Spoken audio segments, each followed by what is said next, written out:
উপস্থিত হোৱাৰ পিছতে মাছুমক লৈ এতিয়া আনন্দত উৎফুল্লিত হৈ পৰিছে পৰিয়াল তথা শুভাকাংক্ষীসকল।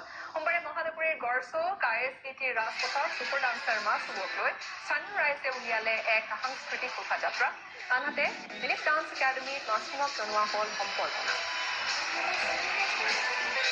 হৃদয় খিতাপ জিনিব নোৱাৰিলেও অজস্ৰজনৰ হৃদয় জিনিলে মাছুম নাৰ্জাৰীয়ে আৰু তাৰ পিছতে দিলীপ ডান্স একাডেমীত সম্বৰ্ধনা জনোৱা হ'ল কণমানি মাছুমক। যিহেতু মাছুম উতলি উঠিছে দেশৰ নৃত্য ক্ষেত্ৰখনত আৰু মাছুমে সকলোৰে হৃদয় জিনি উপস্থিত হ'ল যি মুহূৰ্তত গৃহভূমি তেতিয়াই মাছুমক লৈ আনন্দত আত্মহাৰা হৈ পৰিল পৰিয়াল শুভাকাংক্ষীসকল আৰু তেওঁৰ দিলীপ ডান্স একাডেমীৰ শিক্ষকসকল সকলো এই ধৰণে আনন্দত আত্মহাৰা হৈ পৰিল। সাংস্কৃতিক যাত্ৰা উলিওৱা হ'ল সাংস্কৃতিক শোভাযাত্ৰা উলিওৱা হ'ল মাছুম নাৰ্জাৰীৰ বাবে আৰু আমাৰ সাংবাদিক সুৰজিত শইকীয়াৰ এক ৰিপৰ্ট আগবঢ়াইছে সন্দৰ্ভত।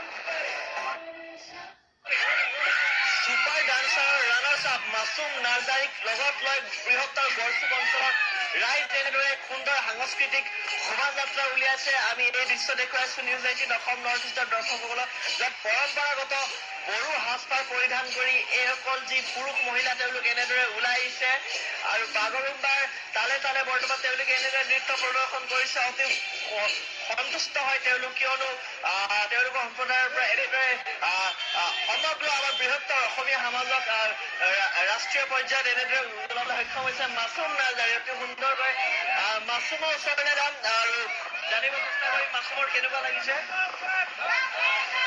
মাছুম কেনেকুৱা লাগিছে? মোক বহুত ভাল লাগি আছে, আজি ইমান ভাল স্বাগত কৰিছে আৰু মোক আজি বহুত ভাল লাগি আছে আৰু মই ৰাইজক থেংক ইউ ক'ব বিচাৰিছো অসমৰ গোটেই ৰাইজক, কিয়কি মোক ইমানখিনি মৰম দিয়াৰ কাৰণে আৰু মোক ইমানখিনি ভোট কৰাৰ কাৰণে আৰু মই সবচে জ্যাদা হাইষ্ট ভোট পাইছিলো ছুপাৰ ডান্সাৰক, কিন্তু ভোটিং মেনশ্যন কৰা নাই। মই তো দুখ পাইছো বহুত, लेकिन मैं ये सब सोचती नहीं हूँ। सब लोग विनर है मेरे लिए, जितना विनर हुआ क्या बात है, तो मैं भी विनर हूँ ना।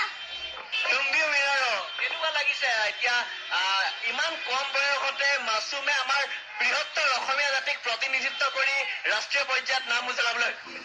বহুত ভাল লাগিছে সঁচাই। তাইক আগৰ পৰাই সৰুৰ পৰাই যিমান এতিয়াও সৰু হৈ আছে কিন্তু তাই যিমান সৰুৰ পৰাই হওক তাই বহুত টেলেণ্টেড আছিলে আৰু আমি আশা কৰি আছিলো মাছুমক এটা সময়ত আমি এনেকুৱা ষ্টাৰ হোৱা দেখা পাম। আজি আমাৰ কাৰণে মাছুম এখন তৰা হৈ জিলিকিছে আকাশত, নক্ষত্ৰ হৈ জিলিকিছে। হয় হয়, চ' আমি আজি বহুত হেপী। চ' আমি আজি মাছুমক মানে জোৰদাৰ ৱেলকাম কৰিছো আৰু তাই মানে বহুত হেপী, আমাৰ বহুত ভাল লাগিছে। মাছুম তাত সকলোতকে ভাল লগা মুহূৰ্ত কোনটো আছিলে ছুপাৰ ডান্সাৰ? চবতকে কি ভাল লাগিলে? মোৰ সব এপিসোড ভাল আছিল আৰু মই এইটো ক'ব বিচাৰিছো কি মোৰ যোনটো দিলীপ ছাৰে মোক শিকাই কেনে ছুপাৰ ডান্সাৰত পঠাইছিল, তো মই দিলীপ ছাৰক ক'ব বিচাৰিছো থেংক ইউ ছ' মাছ। দিলীপ ছাৰে মাছুমে মোক শিকাইছিল আৰু দিলীপ ছাৰে কৈছিল কি এইটো যদি হৈ যায় তাই ফেমাছ হ'বই নাজানো। খুব ভাল লাগিছে। মোক মনটো বহুত ভাল লাগি আছে। গীতা মায়ে মোৰ এইটো নাম ৰাখিছে মাছুমে, তো মোক বহুত ভাল লাগি আছে। এইটো মুহূৰ্তত মই এনেকুৱা ডান্স কৰো। দেউতা আছে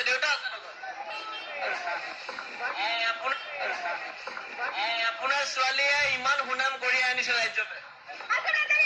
মানে বহুত প্ৰাউড ফিল কৰিছো এতিয়া ইমান সৰু বয়সতে তেখেতে মানে অসমৰ নাম এটা সুনাম আনিছে। যে অমুক ৰাইজক মই